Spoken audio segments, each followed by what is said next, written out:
अस्सलामु अलैकुम वरहमतुल्लाहि वबरकातुहू। आज हम डिस्कस करेंगे कि फ़ंड्स ऑफ स्टॉक पर कैसे ऐड की जाती है, क्योंकि बहुत सारे लोगों को जब वो नया अकाउंट खोलते हैं तो दिक्कत आती है कि किस अकाउंट में से, बैंक अकाउंट से ऑफ स्टॉक के अकाउंट में पैसे कैसे ऐड करें, फ़ंड्स कैसे ऐड करें। तो इसका बहुत सिंपल तरीका है, लेकिन इसमें जो टेक्निकल इश्यूज़ आते हैं वो हमारे अपनी गलती की वजह से होते हैं। तो उसमें गलती क्या होती है, तो मेन गलती जो हमारी होती है वो ये होती है कि हम जो मोबाइल नंबर ऑफ स्टॉक में रजिस्टर करते हैं अकाउंट खोलने में, तो वो नंबर हमारा बैंक अकाउंट से लिंक नहीं होता है। तो इसीलिए बैंक अकाउंट तो ऑफ स्टॉक के अकाउंट खोलने में जो प्रोसेस में आता है, तो वो अकाउंट नंबर तो वेरीफाई हो जाता है, लेकिन मोबाइल नंबर लिंक वहाँ कोई और है और ऑफ स्टॉक में हमने कोई और लगाया है, तो ये मैच नहीं होते हैं। तो दूसरी बड़ी बात यह है कि जो ऑफ स्टॉक एक्सेप्ट करता है पैसे, तो वो यूपीआई से करता है। जैसे मैं आपको दिखा देता हूँ, जैसे मैं यहाँ पर लिख के बताता हूँ कि यहाँ हमने 100 रुपया डाला, तो यहाँ पर सामने बता रहा है कि आप यूपीआई से ही पे कर सकते, पे बाय यूपीआई। उसके अलावा कुछ भी कोई भी ऑप्शन नहीं है। बैंक का अपना नंबर तो चढ़ रहा है, लेकिन ऑप्शन यहाँ पर यूपीआई का ही दिया जा रहा है। जैसे यहाँ पर भी दिया जा रहा है, ये देखो, इसमें सब यूपीआई, गूगल पे है, फ़ोन पे, पेटीएम और पे, ये सारे यूपीआई के ऐप्स दिए हैं कि इन्हीं से आप पे कर सकते हो। और हमारा अकाउंट नंबर यहाँ पर तो है, लेकिन ये इससे पैसे नहीं जाएंगे। तो हम ऐसे ही करते हैं कि अकाउंट नंबर तो वेरीफाई हो गया, लेकिन फिर हम बार बार ट्राई करते हैं कि पैसे इसमें आ जाएं, लेकिन इसमें पैसे यूपीआई के बगैर नहीं आते हैं। तो यूपीआई कैसे बनता है? यूपीआई तब बनता है कि आपका अकाउंट नंबर जो है, अकाउंट नंबर बैंक में जो अकाउंट है जो आपने इसमें ऑफ स्टॉक में लगाया, इसी अकाउंट नंबर के साथ आपका जो मोबाइल नंबर है तो ये लिंक होना चाहिए। और जब मोबाइल नंबर अकाउंट नंबर जो बैंक का उसके साथ लिंक होगा, तो फिर नेक्स्ट ये होगा कि आप यूपीआई बना पाएंगे। और जब यूपीआई बनेगा तो फिर जब आप इसमें फ़ंड्स ऐड करने लगेंगे तो फिर कोई इशू नहीं आएगा। तो बाज़ मरतबा ऐसा होता है, जैसे मैंने अभी वाले साहब के नाम से एक अकाउंट खोला है, तो 2 महीने हो गए, तो मैं बार बार ट्राई कर रहा यूपीआई बनाने की, तो यूपीआई नहीं बन रही है। यूपीआई गूगल पे पर भी नहीं बन रही है, फ़ोन पे पर, पेटीएम पर, भीम ऐप पर भी मैंने बना दी, लेकिन बन नहीं रही है। और मैं भी बार बार जो गूगल पे कस्टमर केयर का नंबर है या फ़ोन पे का कस्टमर केयर नंबर है, मैं उनको फ़ोन करता था। वो कहते थे यहाँ पर तो सारा क्लियर है, कि ईमेल भी सही है, पासवर्ड भी सही है, और इसके अलावा सारे जो भी टेक्निकल इश्यूज़ आ सकते थे वो तो क्लियर है वहाँ से। तो वो कह रहे थे हमारे पास कोई इशू भी नहीं है। तो फिर मैं अपने जो जम्मू कश्मीर बैंक की ब्रांच जिसमें मेरा अकाउंट है, तो मैं वहाँ गया और मैंने जाकर उनको वो जो मैसेज आता है, जब मैं गूगल पे पर अप्लाई करता था बैंक ऐड करने के लिए, तो बैंक ऐड नहीं हो रहा था। तो मैंने वो मैसेज देखा, तो उन्होंने मेरा अकाउंट चेक करके बताया, तो कहा कि जो आपका मोबाइल नंबर है ये किसी और लेडीज़ के, कोई लेडीज़ का नाम बताया, उसके अकाउंट के साथ भी लिंक है। क्योंकि जितनी भी कंपनियां हैं, चाहे जियो हो, एयरटेल हो, तो ये जो सिमें निकलती हैं वो पुरानी सिमें होती हैं, जो लोग फेंक देते हैं या बंद कर देते हैं। तो वही नंबर जो हैं, तो वो कंपनी जो है तो नई सिमें उन्हीं नंबरात पर देती हैं। तो वो पहले से कहीं लिंक होता है, और जिस आदमी ने पहले अपना अकाउंट लिंक किया फिर अपडेट किया ही नहीं, अपडेट की ज़रूरत ही नहीं पड़ी। क्योंकि हमारे यहाँ लोग जो होते हैं तो वो थोड़े अनपढ़ की वजह से, तो अपने बैंक अकाउंट हो गया, पैन कार्ड हो गया, आधार कार्ड हो गया, इसका अपडेट भी करना होता है, इसके बारे में कभी फ़िक्रमंद नहीं रहते। तो जो एक बार अकाउंट नंबर के साथ लिंक कर दिया मोबाइल नंबर, तो वो तब किया है जब बैंक में खाता खोलने गए थे, अकाउंट खोलने गए थे, उस वक्त में जो अकाउंट नंबर वहाँ पर दे दिया है, तो वो कंटिन्यू रहता है, उसको चेंज कभी भी नहीं करते। वो कॉपी जो पासबुक होती है बैंक की वो लेते हैं, बैंक से जाके पैसे निकाल लेते हैं लाइन में खड़े होकर। तो ना उन्होंने कभी एटीएम के लिए अप्लाई किया, ना नंबर चेंज करने के लिए, ना ऑनलाइन उन्होंने कभी ज़रूरत ही महसूस नहीं की कि हम ऑनलाइन भी पैसे किसी को दे सकते हैं या ले सकते हैं।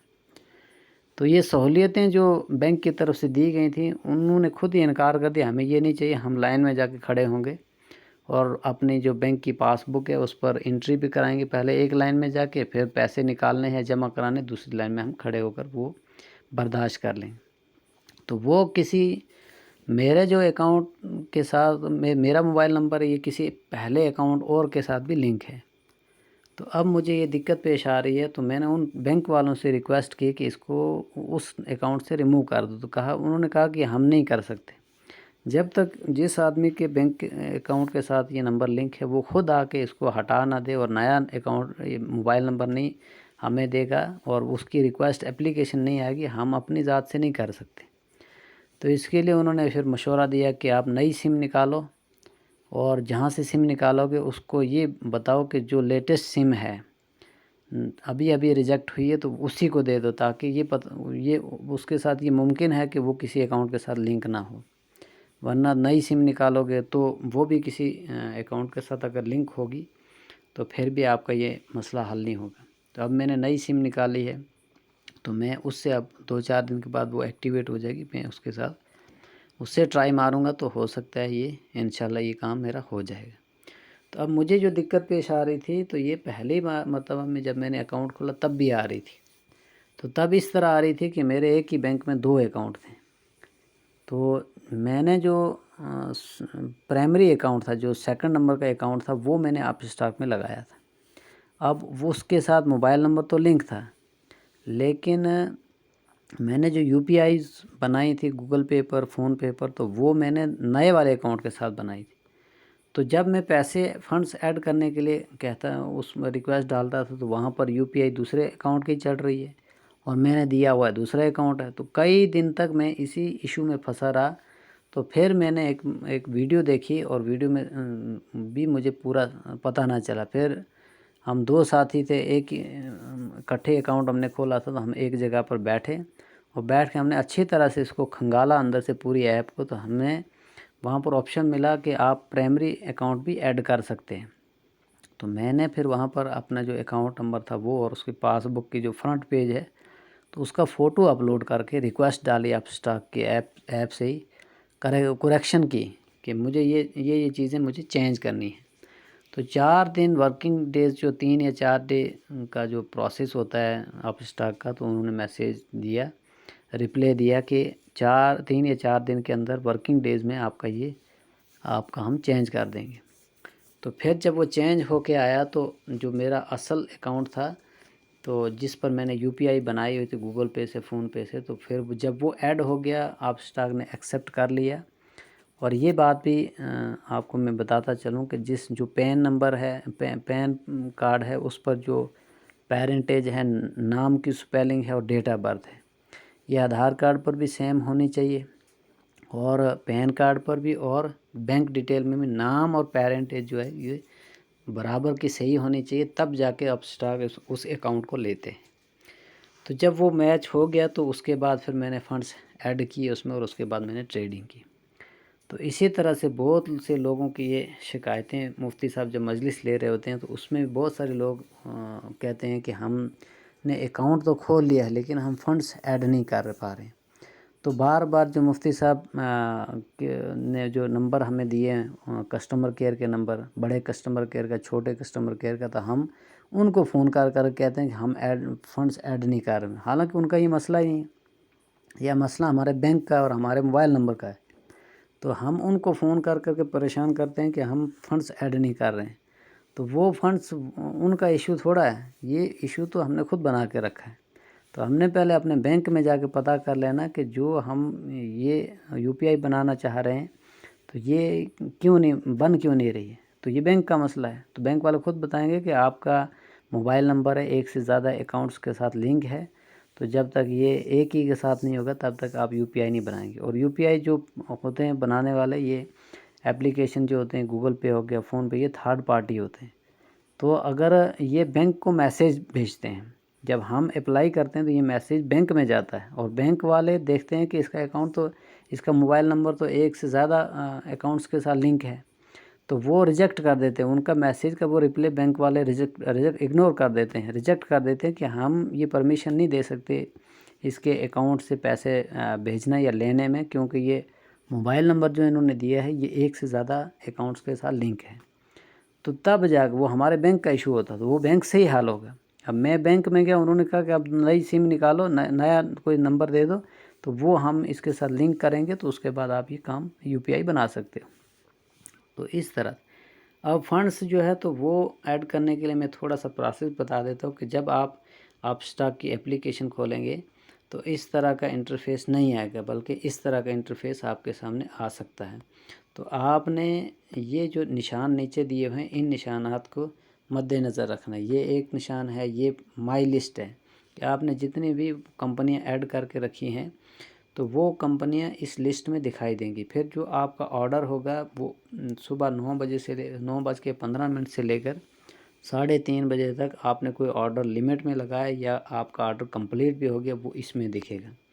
उसके बाद जो तीसरे नंबर की जो पोर्टफोलियो है तो वो सेंटर में है। पोर्टफोलियो वो होता है कि जब आपका ऑर्डर लग जाता है तो फिर इसमें आपकी वो कंपनियां जो ख़रीदी हुई हैं वो इस पोर्टफोलियो में दिखती हैं, सेम डे में पोजीशन में दिखेंगी और एक दिन जब गुजर जाएगा तो फिर ये होल्डिंग में दिखती हैं। उसके बाद इसके साथ में डिस्कवर आता है, इसको भी नहीं छेड़ना है। और उसके बाद जो लास्ट में है तो वो है ये अकाउंट। इस अकाउंट पर आपने क्लिक कर देना है। जैसे आप इस पर क्लिक करेंगे तो ये इंटरफेस आपके सामने खुल जाएगा। एक तरफ प्रोफाइल है और ये ब्लैक पट्टी जो लगी हुई है तो ये फंड्स के नीचे आनी चाहिए, तब ये आपके सामने इस तरह इंटरफेस खुलेगा। अदरवाइज़ अगर आप इस पर रख देंगे तो आपके सामने ये इंटरफेस, ये भी काम की चीज़ें असली इसमें भी हैं, लेकिन आप चूँकि आप फंड्स ऐड कर रहे हैं तो आपका इसी पर ये क्लिक करना है। तो इस पर जब क्लिक करेंगे तो इस तरह का ये इंटरफेस आपके सामने आना चाहिए। तो अब जो है आपने फंड्स अगर ऐड करनी है तो यहाँ से नीचे से इसको क्लिक करना है, ये ऐड फंड्स है। और जब आपने ऐड फंड्स ऐड कर दिए तो इस तरह से क्लिक करना है और यहाँ पर आपको वहीं से मशवरा दिया जा रहा है कि 100 रुपये ऐड कर सकते हो, 1000 रुपये कर सकते हो, 2500, 5000 या उससे अबव जितना भी है वो यहाँ पर नीचे जैसे भी दिया हुआ है, यहाँ पर भी दिया हुआ है। जैसे आप 100 से लेकर तो आगे ये दिया हुआ है, तो इतने भी आप पैसे ऐड कर सकते हो यहाँ से। तो कम से कम 100 से कम नहीं होंगे, ज़्यादा के लिए जितने भी आप कर सकते हैं, करना चाहें जितना भी।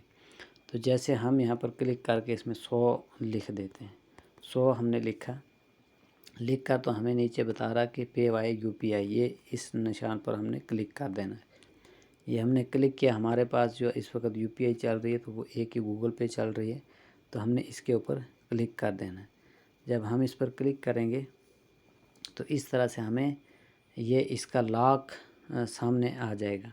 तो लॉक जब हम खोलेंगे तो इस तरह से हमारे सारे अकाउंट की डिटेल इसमें आ जाएगी। जब इसमें हम यहाँ से इस पर क्लिक करना है, इस पर क्लिक करना और आगे यूपीआई का जो 4 डिजिट या अभी लेटेस्ट में 6 डिजिट का वो पिन आ गया, तो वो पिन डालना है। तो एकदम से बस आगे आपकी पेमेंट एक्सेप्ट हो जाएगी। तो ये छोटा सा प्रोसेस है फंड्स ऐड करने का। तो यहाँ से कैंसिल भी आप कर सकते हैं। तो ये थोड़ी सी एक ट्राई मैंने बताई है, क्योंकि लोग मुझे बार बार फ़ोन करके कहते हैं हम फंड्स ऐड नहीं कर पा रहे हैं। तो जो जितने भी टेक्निकल इश्यूज़ हैं वो सिर्फ बैंक की तरफ से होते हैं और यूपीआई जो एप्लीकेशन थर्ड पार्टी होती है इनकी तरफ से होता है। आप स्टॉक की तरफ से जो होगा तो वो इस तरह से होगा। जैसे मैं बैंक डिटेल बता देता हूँ। मेरे 2 बैंक यहाँ पर ऐड हैं। मैंने पहले ये वाला किया था, ये मेरा प्राइमरी अकाउंट था, तो इसमें मैं ट्रांज़ैक्शन ज़्यादा नहीं करता हूँ, तो इसलिए इसमें पैसे भी नहीं थे। और मैंने जो यूपीआई बनाई थी तो वो इस अकाउंट से बनाई थी, तो इसमें यूपीआई बनी नहीं थी। तो मैं तकरीबन 3-4 महीने तक परेशान होता रहा कि पैसे ऐड क्यों नहीं हो रहे। फिर जब हम दोनों कज़न बैठे तो बैठ के हमने अच्छी तरह से इसको पढ़ा, पूरी इसकी गाइडलाइंस जो है इसकी पढ़ा, पढ़ के हमें पता चला कि असल मसला तो ये है कि मेन अकाउंट को ही यहाँ पर डालना पड़ेगा, जिससे हमने यूपीआई वगैरह या जिसका हमारे पास एटीएम पड़ा हुआ है। तो फिर हमने इस बैंक को ऐड किया, तो 3 या 4 दिन के बाद हमने इसमें पैसे ऐड कर लिए थे। तो इसी तरह से आपका अगर एक अकाउंट उसमें आपका डाला हुआ, तो अगर उससे पेमेंट नहीं ले रहा तो बैंक वगैरह में आप पता करें, तो उसका एक आप एटीएम ले सकते हैं। एटीएम लेकर, तो उसी बैंक का एटीएम लेकर, तो फिर एटीएम जब लेंगे आप तब यूपीआई बनता है, क्योंकि यूपीआई में एटीएम के जो एक तरफ में नंबर होता है 16 डिजिट का, वो लगता है, फिर एक्सपायरी डेट लगती है, और पिन भी लगता है, जो 4 डिजिट का पिन होता है वो भी लगता है यूपीआई में, तो फिर वो जनरेट होती है। तो अगर आपके पास एटीएम नहीं होगा तो यूपीआई नहीं बना सकते। आप पहले जो अकाउंट आपने दिया है उसका एटीएम लेकर यूपीआई बनाएं, उससे अगर हो गया काम तो ठीक है, अगर नहीं हुआ तो फिर आप दूसरा कोई बैंक खाता नया खुलवाएं, या पुराना आपका खुला होगा वो इसमें सब अकाउंट के तौर पर या प्राइमरी अकाउंट के तौर पर ऐड करें। 3 या 4 दिन के बाद जब वो खुल जाएगा, तो उसके बाद आप जो है तो फंड्स एटीएम लेकर यूपीआई बनाकर फिर आप स्टॉक में फंड्स डालकर ट्रेडिंग कर सकते हैं। तो एक प्रोसेस तो ये आ गया। दूसरा प्रोसेस जो है तो वो ये है कि अगर आपने 50-60 हज़ार या 1 लाख रुपये डाला, अचानक आपको दूसरे ही दिन में आपको ज़रूरत पड़ गई, तो आप पैसे निकालना चाहते हैं, वापस निकालना चाहते हैं पैसे, तो आपने यहाँ से इसको विड्रा फंड्स को क्लिक करना है। जैसे हम इसको क्लिक करते हैं, तो हमें ये बता रहा है कि आप सारे पैसे भी निकाल सकते हो, 50% भी और 25% भी निकाल सकते हो, यानी जितनी आपकी मर्ज़ी है वहाँ पर यहाँ पर अमाउंट आप डाल दें। यहाँ पर आप अमाउंट डालें, जितना भी डालना है, जितना भी डालोगे उतना डाल सकते हो। डालकर तो यहाँ से नीचे कंटिन्यू दिया हुआ है, इस कंटिन्यू पर क्लिक करना है। यहाँ से कंटिन्यू पर क्लिक करेंगे तो मेरा जो फंड्स था इसमें वो आप स्टॉक की गाइडलाइंस जो हैं, तो वो महीने से ज़्यादा अगर फंड्स इसमें पड़ा रहे तो वो वापस बैंक अकाउंट में डाल देते हैं, अपने पास एक पैसा भी नहीं रखते और ना ही पैसे काटते हैं। तो वो वापस डाल दिए, तो मेरे पास इस वक्त पैसे हैं नहीं, तो इसलिए यहाँ पर कह रहा है कि आपका बैलेंस नहीं है। तो जितने आपको पैसे ज़रूरत होंगे तो आप इसके लिए अप्लाई कर सकते हैं। हाँ, इन बातों का ध्यान रखना है कि अगर आप पैसे निकालने के लिए आप जब अप्लाई करेंगे तो वो टाइमिंग जो है तो 9:15 से लेकर 3:30 तक ये टाइमिंग होगी। इसमें ही आप अप्लाई कर सकते हैं। ऐड करने के लिए किसी वक्त में भी, एतवार संडे का दिन होगा उस दिन भी अगर आप फंड्स ऐड करोगे तो वो ऐड तो हो जाएंगे, लेकिन निकलने के लिए मार्केट का ओपन होना ज़रूरी है। वो ओपन मार्केट जो रहती है तो वो है 9:15 से 3:30 तक रहती है, उसी में अप्लाई करना। और दूसरी बात ये भी है कि जब आप मंडे ट्यूसडे और वेडनेसडे को अप्लाई करोगे तो पैसे उसी दिन आपको मिल जाएंगे, यानी 1-2 घंटे के बाद या आधे घंटे या 10 मिनट के बाद वो खुद ब खुद वहाँ पर मैसेज विड्रॉ हो जाएगा कि आपके पास मैसेज सामने खुल जाएगा स्क्रीन पर। आप स्टॉक की तरफ से टाइम दे दिया जाएगा, इतने बजे आपके अकाउंट में ये पैसे आ सकते हैं, उससे पहले नहीं आएंगे।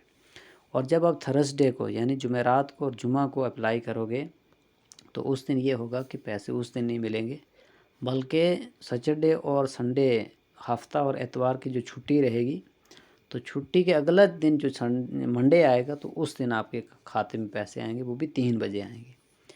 तो इस तरह से यानी जिस दिन अप्लाई करोगे तो वो ध्यान रखना कि आप अगर आज ही आपको पैसे चाहिए तो फिर सोमवार या मंगलवार बुधवार को अप्लाई करें। और कभी कभी सोमवार मंगलवार को भी अप्लाई करोगे तो पैसे नहीं मिलेंगे, और वो उनके अपने कोई शराइत होते हैं आप स्टॉक वालों के कि वो दें या ना दें, वो उनकी अपनी मर्ज़ी है, लेकिन पैसे सारे वो दे देते हैं, जितने आप अप्लाई करोगे उतने दे देते हैं।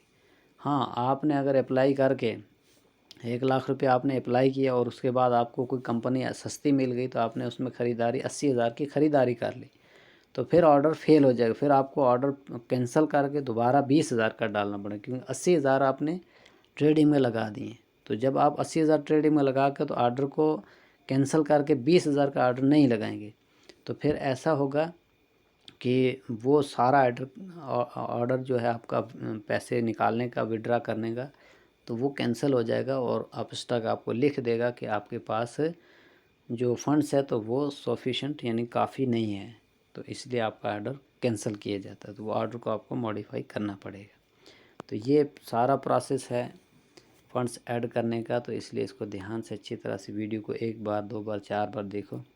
तो मुझे इसमें व्यूअरशिप बढ़ाने की कोई ज़रूरत नहीं है, लोगों की सहूलियत के लिए वीडियो बनाई। अगर इसको अच्छी तरह बार बार देखेंगे तो मेरा बोझ भी कम होगा। जो लोग फ़ोन करके मुझे बार बार पूछते हैं कि फ़ंड्स कैसे ऐड करें, तो एक साथी ने तो मुझे पिछले साल फ़ोन किया था और कई दिनों तक वो फ़ोन करता रहा कि मैं फंड्स ऐड नहीं कर पा रहा हूँ। तो मैंने कई बार उसको जब बुलाया तो वो टाइम पर आ नहीं पाया। तो मुझे लगता है कि उसका अभी तक वो इशू वैसे ही है, वो काफ़ी दूर रहते हैं मेरे से, तो वो इशू अभी तक उनका वैसे ही है। तो इसलिए लोग मुझे बार बार फ़ोन करके तंग करते हैं। तो मैंने भी सोचा कि जितना फ़ोन पर मैं समझाता हूँ तो उतना मैं वीडियो डाल देता हूँ चैनल के ऊपर, तो जिन्होंने देखना है, जिनके लिए डाली, वो भी देख लेंगे और उसके अलावा भी लोग फ़ायदा अगर उठा लें तो अच्छी बात है, अजर ही मिलेगा, उसका मुझे कोई नुकसान नहीं। तो इस तरह से इस वीडियो को बार बार देखकर तो जो भी इशू आपको आते हैं तो वो इंशाल्लाह कोशिश की है कि हल हो जाए। अल्लाह ताला अमल की तौफीक दे। अस्सलामु अलैकुम वरहमतुल्लाहि वबरकातुहू।